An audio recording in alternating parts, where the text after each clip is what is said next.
আসবে, সে তাদেরকে নিয়ে বিশ্বে 40 দিন পুরো ম্যাসাকার করবে, পুরো বিশ্বটাকে 40 দিন সে শাসন করবে। যার প্রথম দিনটা হবে 1 বছরের সমান। কত বছর? কিভাবে হবে আল্লাহ জানেন, আমি ব্যাখ্যা করতে পারবো না। দ্বিতীয় দিন হচ্ছে 1 মাসের সমান, তৃতীয় দিন 1 সপ্তাহের সমান, তারপরের দিনগুলো আমাদের দিনের মতোই। কথা বুঝতে পারছেন? সে কি করবে? সে নিজেকে খোদা দাবি করবে, সে বলবে সেই খোদা আল্লাহ, এবং তার 1 হাতে জান্নাত 1 হাতে জাহান্নাম থাকবে। এই যে এই 1 হাতে জান্নাত মানে কি সত্যিকারের জান্নাত? ওই যে 2 এ 2 এ 4 যারা মিলায় বলবে হ্যাঁ সত্যিকারের জান্নাত।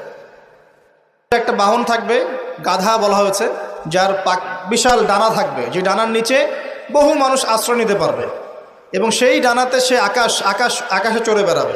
আকাশে উড়ে এমন কোনো গাধা আছে নাকি? আছে? যারা 2 এ 2 এ 4 মিলায়, যে 2 যোগ 2 লেফট হ্যান্ড সাইড সমস্যা রাইট হ্যান্ড সাইড, এরা মনে করবে যে উড়ন্ত গাধাও মনে হয় আসতে পারে।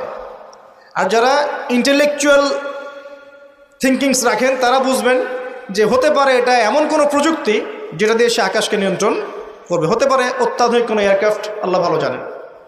তবে উড়ন্ত কোনো গাধা যে হবে না এটা আমরা নিশ্চিত ইনশাআল্লাহ।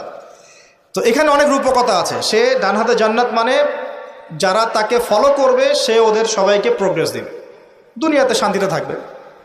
আর যে তার মানে আনুগত্য করবে না, জুলুমের শিকার হবে, ব্যাস জাহান্নাম।